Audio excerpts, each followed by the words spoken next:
सदगुरु कबीर बीजक शब्द 102। हो दारी के ले देऊं तोय गारी, ते समुझ सुपंथ विचारी। घर हो को ना है जो सब अपना, त्यों से भेंट न सपना। ब्राह्मण क्षत्रिय बानी, तीनों कहल नहीं मानी। योगी जंगम जेते, आपु गहे हैं तेते। कहें कबीर एक जोगी, वो तो भ्रमे भ्रमे भोगी। ये 5 भक्ति का शब्द सतगुरु कबीर ने गाली से आरंभ किया है।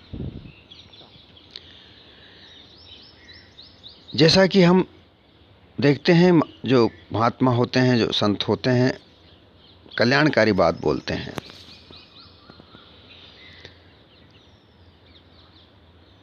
संत महात्मा इस संसार की बारीक से बारीक सत्य यथार्थ वो जानते हैं।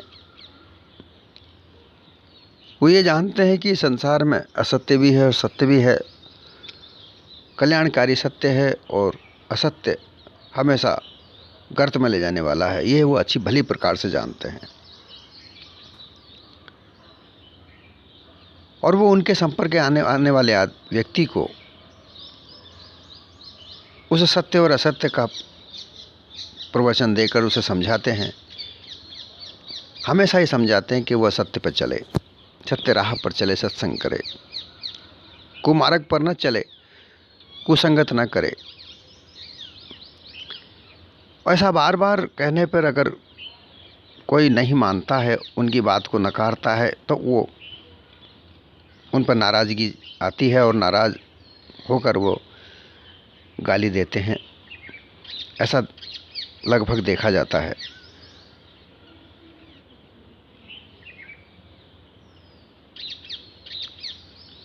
यहाँ भी सतगुरु एक गाली, दारी नाम की गाली जो है दारी के, ऐसा दिया है। उस दारी के भी विभिन्न प्रकार के यहाँ पर अर्थ हैं। दारी शब्द स्त्रीलिंग है और स्त्री रूपी माया, जो लोग माया में बंधे पड़े हैं, मोह माया में बंधे पड़े हैं, वो नाराज़गी जताकर उनके लिए कहते हैं कि हे माया में बंधे हुए आदमी, हे व्यक्ति, तू समझता नहीं है। जो मैं सही बात कह रहा हूँ, जो सब सुपंथ बता रहा हूँ, वो तू उसको समझता नहीं है। और तू जो कुपथ है, जो कुलक्षण है, जो कुकार्य है, उसी में लगा हुआ है। एक है दारी के, है बावन माया में बंधे हुए व्यक्ति, मैं तुझे गाली देके कहता हूँ। ऐसा सतगुरु कबीर का ये जो शब्द है, एक नाराज़गी जताते हुए वो कहते हैं कि हो दारी गए लेते हूँ दोए गारी, ते समुझ सुपंत विचारी।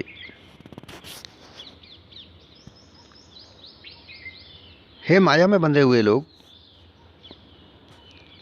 हे स्त्री को देखकर उसके विषय भोग में बंधे हुए व्यक्ति, प्राणी,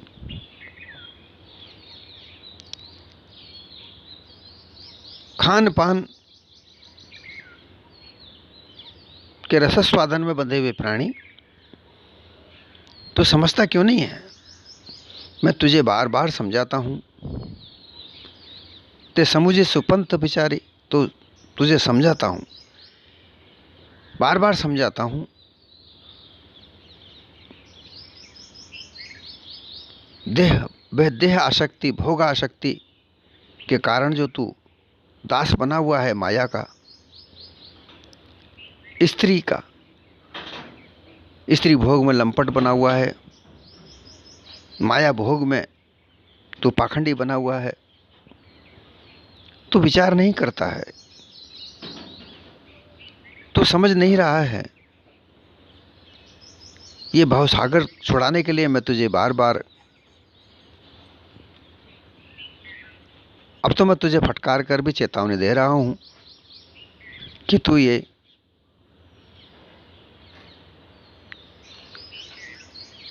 कुवृत्ति, कुआदत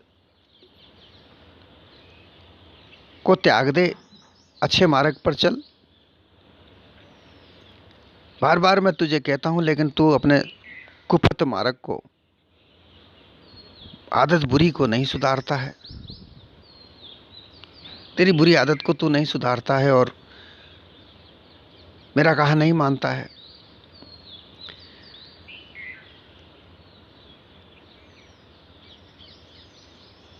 अच्छी तरह से समझ, सुपंथ सतमार्ग जो शुद्ध सुंदर कल्याण मार्ग है, जहाँ जड़ और चैतन्य का निर्णय होता है, वह सत्संग। वहाँ जाकर तू जड़ आसक्ति को त्याग कर शुद्ध चैतन्य निज स्वरूप में स्थित क्यों नहीं होता है। सब बंधन से, तेरे भी बहु प्रकार के जो बंधन है, इस बंधन को अगर तुझे छुड़ाना है तो तेरे निज रूप को तू जान, परख, स्वरूप को देख, विवेक विचार कर। पहले जान स्वरूप को, पाछे बंधन चीन, दोनों की परिचय हुई आप ही मोक्ष गए लीन। अरे तू मोक्ष प्राप्ति के लिए जगह जगह भटकता फिरता है। ये मोक्ष पर अगर तुझे प्राप्त करनी है तो मेरे कहे अनुसार सत्संग का आचरण कर, सत्संग में जाने का आचरण कर।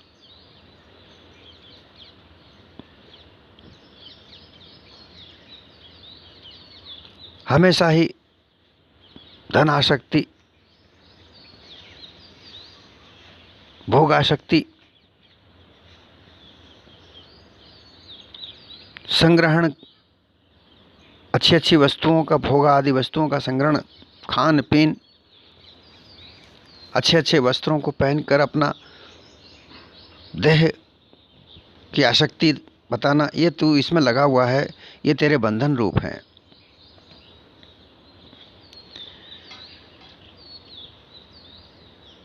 इन बंधनों से छुटकारा लेने के लिए तुझे सत्संग करनी होगी। बार बार तुझे मैं ये उपदेश देता हूं, तू समझता क्यों नहीं है?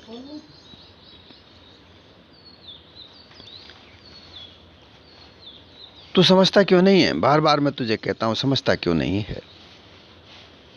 मैं तुझे भूल भ्रम को गलाने वाला, सत्य असत्य को परखाने वाला जो उपदेश है, मैं बार बार तुझे बताता हूं, परंतु समझता नहीं है। तुझे बार बार सत्मार्ग बताता हूं कि तू पारखी संतों के सत्संग में लगकर सत्यासत्य का सार असार, जड़ चेतन, लाभ हानि, बंधन मुक्ति इत्यादि का यथार्थ विवेक विचार कर, परंतु तू समझता नहीं है।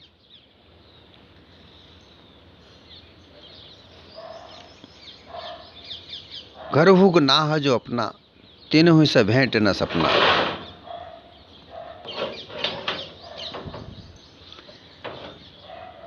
जो अपना घर, जैसे कि स्त्री विवाह होकर अपने पति के घर जाती है, अपने पति से भेंट करती है, वो वहाँ रहती है, उस परिवार को अपना मानकर अपने पति के सहयोग के साथ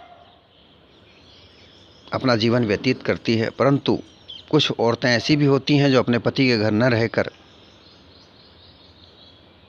अपने भाई के घर वापस आती हैं, वहाँ रहकर वे विचारणी होती हैं, जिनको छिनार भी कहा जाता है। उनका सुखी जीवन व्यतीत करने का स्वप्न कभी पूर्ण नहीं होता।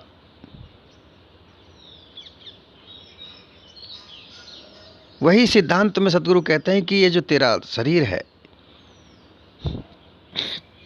ये तेरा शरीर जो तेरा निवास गृह है, इसमें रहकर तू अच्छे काम क्यों नहीं करता है? हे चेतन स्वरूप जीव है, तू चेतन स्वरूप जीव है, तू अपने आप को भूलकर इस देह से भोग आसक्ति में पड़ा हुआ है, लोभ मोह में पड़ा हुआ है, धन आसक्ति, परिवार आसक्ति, मान सम्मान की आसक्ति, लाभ हानि की आसक्ति, इनमें पड़ा हुआ है। जबकि ये तेरा जो शरीर है, ये साधना है तेरी, ये तेरा साधक है, ये बाधक नहीं है। इसको तू बाधक क्यों बनाता है? ये तेरा शरीर तेरा बाधक भी बन सकता है और तेरा साधक भी बन सकता है। अगर तू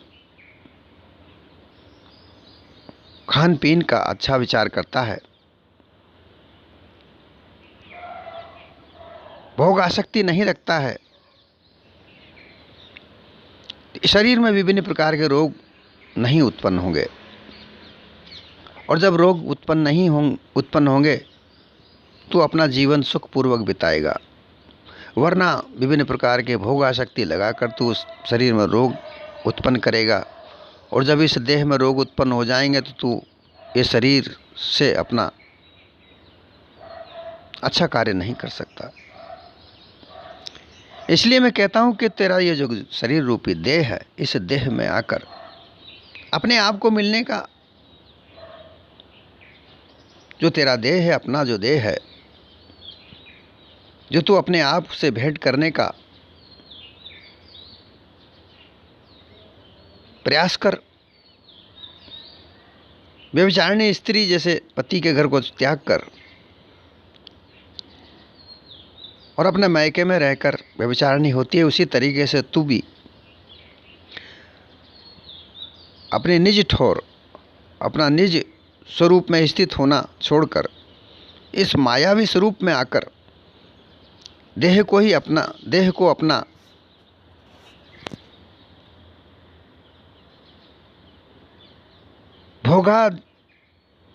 भोगों का देश मानकर उसमें तू फंसा हुआ है, ये व्यभिचारीपन करता है।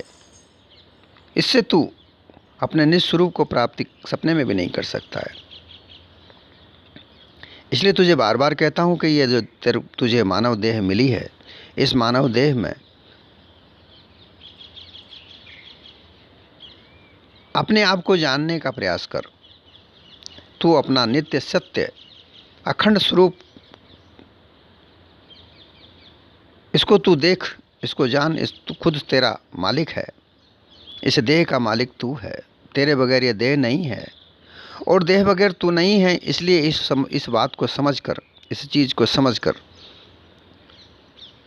सतचित अनंत चित्त मन बुद्धि अहंकार प्राण प्रकृति सुरति इत्यादि सबका मालिक तू है। अपने निज चेतन स्वरूप का बोध विचार समझ भ्रमिक मनुष्यों में क्यों जाता है? वाणी के कल्पना मिथ्या भ्रम धोखे में क्यों भूला पड़ा है? तू पारक बोध क्यों नहीं करता? पारक बोध दाता संत महात्माओं से भेंट मुलाकात करके सत्संग विचार क्यों नहीं करता है?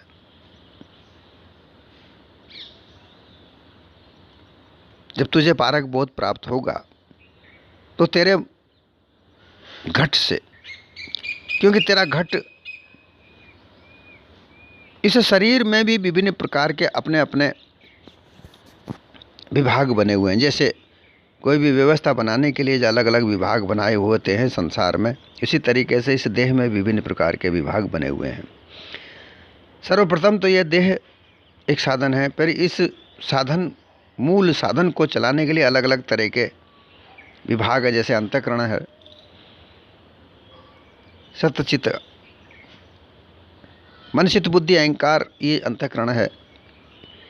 मन चित्त बुद्धि अहंकार से ही प्राण चलते हैं, फिर प्राणों से ही इंद्रियां सक्रिय होती हैं, फिर इंद्रियों के द्वारा 5 विषय का भोग होता है। जैसे आँख से रूप देखा जाता है, रूप का भोग होता है। कान से शब्द का, जिह्वा से रस का, चमड़ी त्वचा से स्पर्श का, शब्द स्पर्श रूप रस गंध, ये 5 विषयों के 2-2 इंद्रियां हैं। एक कर्म इंद्री है, एक भोग इंद्री है। ज्ञान इंद्री और भोग इंद्री कर्म इंद्री कहलाती है। ज्ञान इंद्री कान है शब्द की, आँख है रूप की, जिह्वा है रस की, त्वचा है स्पर्श की, और कर्म इंद्रियां मुख शब्द इंद्री है, जिससे वो शब्द बोला जाता है। रस भोगा जाता है लिंग से। स्पर्श करने के लिए पैर के द्वारा चला जाता है।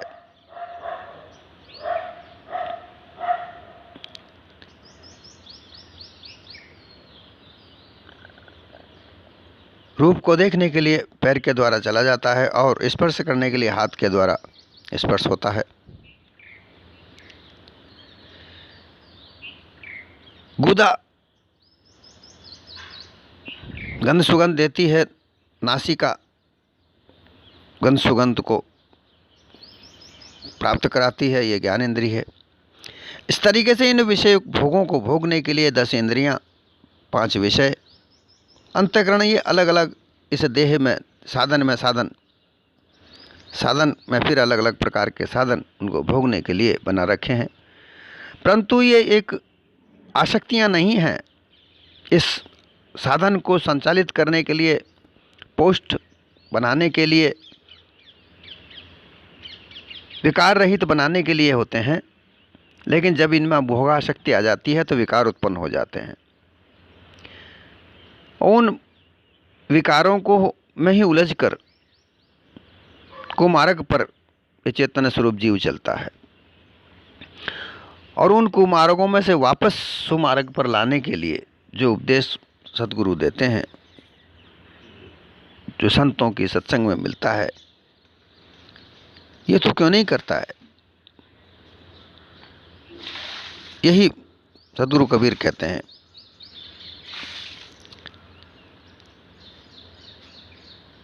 तू स्वयं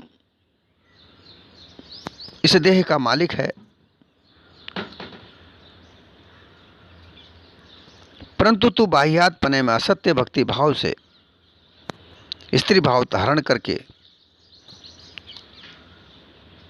तो किसी अन्य और परमात्मा को मानकर और उसी की भक्ति करते हुए नाचता कूदता है, ढूंढता फिरता है,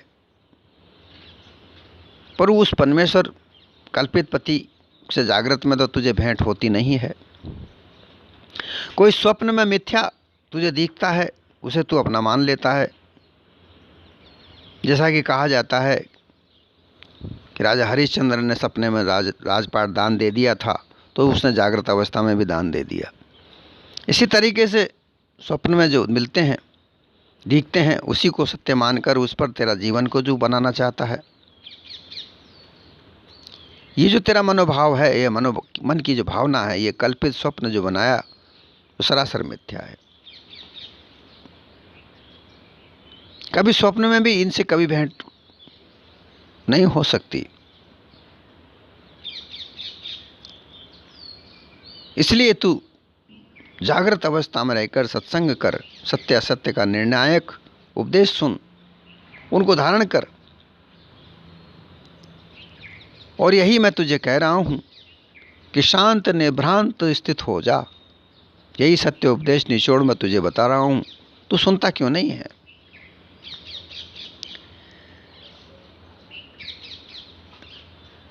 ब्राह्मण क्षत्रि बानी किन्हों कहल नहीं माने। सद्गुरु कहते हैं कि ब्राह्मण, बणिया और वाणी यानी बणिया, इन तीनों ने मेरा कहा नहीं माना।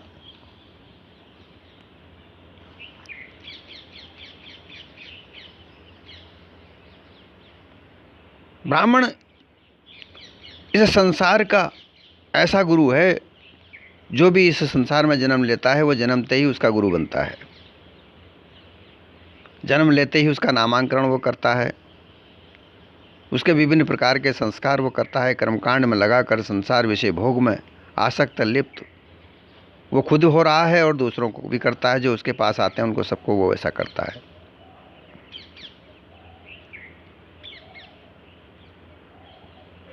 वो सत्य यथार्थ रास्ता नहीं बता सकते।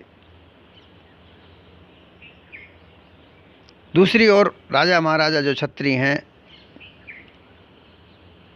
ये भी अपने क्षत्रियत्व में अभिमान में फूले पड़े हैं। इनका कार्य शिकार करना, राज करना, अर्थात सबको प्रजा समझकर उस पर अपना हुकूमत करना, दंड देना, युद्ध करना, औरों के धन को, जमीन को आदि को जबरन हड़पना, और संसार भर के जो विषय भोग हैं उनमें आसक्त रहना, और इन ब्राह्मणों की कही अनुसार बातों के द्वारा कर्मकांड में भूले रहना। और वेश्य जो बनिया जो लोग हैं वो भी विषय भोगों में ही आसक्त रहते हैं। व्यापार में धल छल कपट द्वारा अधिक धन कमाना, झूठ सच का व्यवहार चलाना, देवी देवता ईश्वर भगवान को मानना इत्यादि मोटे झीने माया जाल में वे सब खूब उलझे पड़े। अर्थात जो ब्राह्मण और क्षत्रिय और वैश्य जो हैं ये विषय आसक्त होकर धन कमाने के लालच में अपने जीवन को, अपने सत्य यथार्थ जीवन को भूलकर एक सपना जी रहे हैं। सत्य यथार्थ जीवन वो नहीं जी रहे हैं। विषय आसक्त, पक्षपाती, अविचारी बने हुए हैं। ब्राह्मण क्षत्रिय वैश्य इन तीनों ने समाज के लोगों को ही भुला रखा है और खुद भूले हुए हैं। और ये संतों का उपदेश भी नहीं मानते। वो कहते हैं कि संत तो बाबा जी बनाने के चक्कर में लगे रहते हैं, बाबा जी बना, सबको ही बाबा जी बनाना चाहते हैं। भाई इनकी बातें नहीं सुनना, परंतु बिना पारख बोध के उनका भाव बंधन नहीं छूट पाता। वो उनके असत्य आचरण में ही उलझे पड़े रहते हैं। जोगी जगम जेते आप गए हैं तेते।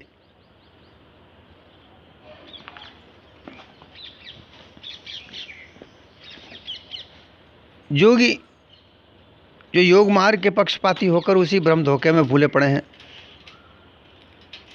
जंगम लोग जो शिवाचरण में मग्न होकर उसी भ्रम धोखे में भूले पड़े हैं। वैसे ही जैन लोग जैन मार्ग के भ्रम धोखे में भूले पड़े हैं। सन्यासी अद्वैत ब्रह्म मानंदी के भ्रम धोखे में पड़े हुए हैं। फकीर लोग एक अल्लाह मालिक मानकर भ्रम धोखे में पड़े हैं। ब्राह्मण लोग अपनी वाणी कल्पना में भूले पड़े हैं। इस प्रकार ही छठ दर्शनों के 96 पाखंड जैसे जितने हुए हैं वे सब के सब अपने अपने मत पंथ में ग्रंथ में पक्षपाती होकर, अपने अपने पंथ के पक्षपाती होकर, अभिचारी अभिमानी होकर अपनी अपनी मिथ्या मानंदी ब्रह्म कल्पना को ही ग्रहण करके दृढ़ करे हैं और दूसरों को भी दृढ़ कराते हैं। अब ऐसे समय में कहो कैसे भ्रम छूटेगा, भावबंधन कैसे छूटेगा। वर्तमान में भी वह जितने मतवादी लोग हैं जितने हैं अपने अपने उतने ही मिथ्या पक्षपात को ग्रहण कर रहे हैं। पार की संतों के सत्संग में वो लोग नहीं जाते, यथार्थ विवेक विचार भी वे नहीं करते। इस कारण उन किसी को भी निज चेतन स्वरूप यथार्थ ज्ञान पारक बोध नहीं होता, और उनको बोध नहीं होता है तो बहुबंधनों से छूटते भी नहीं हैं।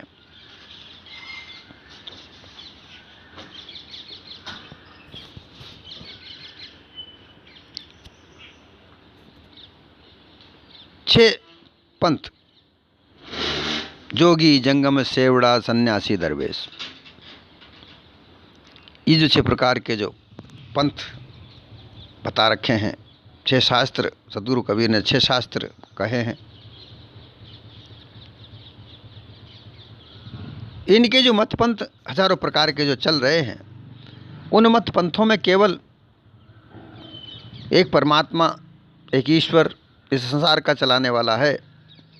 वही धन देता है, वही परिवार बढ़ाता है, वही भोग देता है, ऐसा मानकर उसको खोजने में ही लगे रहते हैं कि अगर वो कहीं मिल जाए तो हमारा कल्याण हो जाएगा। ऐसा सोचकर विचार कर उसे ढूंढने के लिए लोग लगे रहते हैं, परंतु वो नहीं मिल पाता। परंतु विषय आसक्त अवश्य बने रहते हैं, जड़ाध्यासी बने रहते हैं। धन के लोभ में, परिवार के लालच में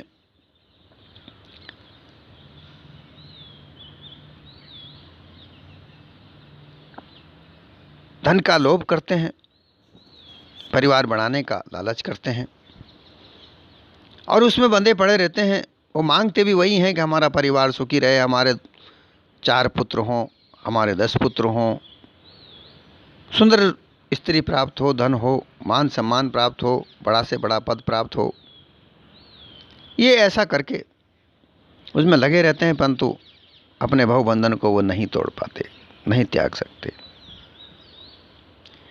कहें कबीर एक योगी, वो तो भ्रम भ्रम भव भोगी। सदगुरु कबीर अधिकतर हठ योगियों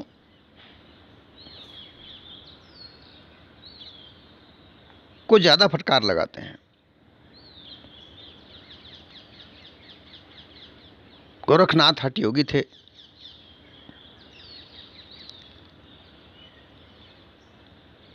और गोरखनाथ जी का और कबीर साहब का भी सत्संग हुआ था। गोरखनाथ जी ने आखिर कबीर साहब की बात को माना।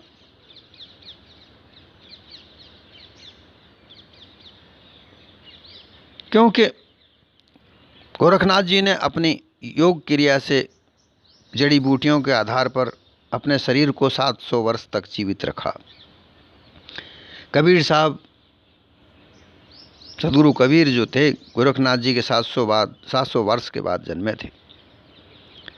जब सदगुरु कबीर के और गोरखनाथ जी के सत्संग हुआ, ज्ञान में भरपूर थे, परंतु सतगुरु कबीर ने एक ही बात बोली कि नाथ जी, तुम 700 वर्ष तक इन्हें जड़ी बूटियों के आधार पर अपने शरीर को इतने साल तक जीवित रखा है, ये देह का मोह कैसा, इसको त्यागना चाहिए। और उसी वक्त गोरखनाथ जी ने कबीर साहब की बात मानी और उनको साष्टांग प्रणाम करते हुए अपने देह को त्याग दिया। उसके बाद में जो हठयोगियों का जो पंथ चला, उसमें विभिन्न प्रकार के विचार खूब होने लगे, और आज भी हठयोगियों के द्वारा बहुत सारे विचार होते हैं। वे तो बड़े हठी दुराग्रही,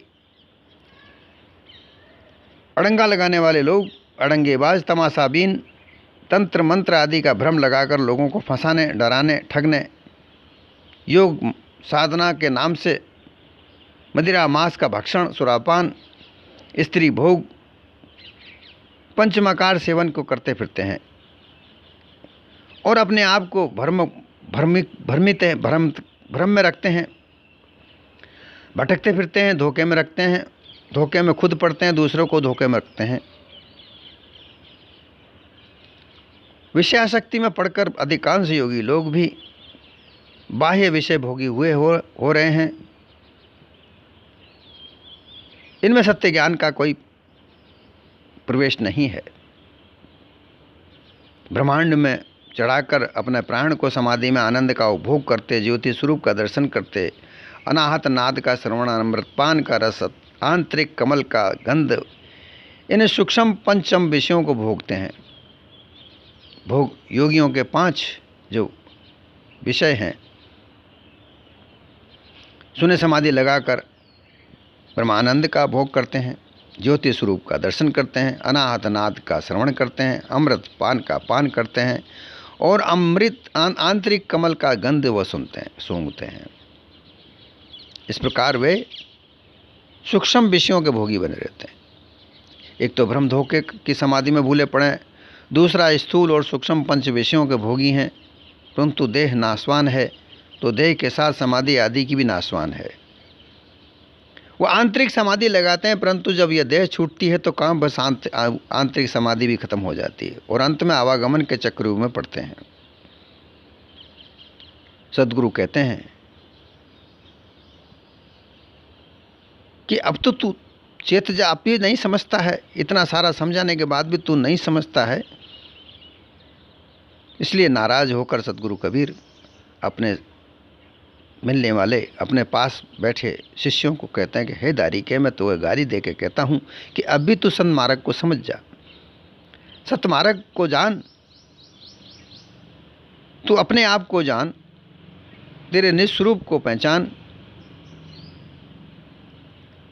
जब तू तेरे निस्वरूप को पहचान जाएगा तो अपने आप तेरी मोक्ष प्राप्त होगी। भवबंधन का छूटना ही मोक्ष है। यही इसको त्याग कर दे।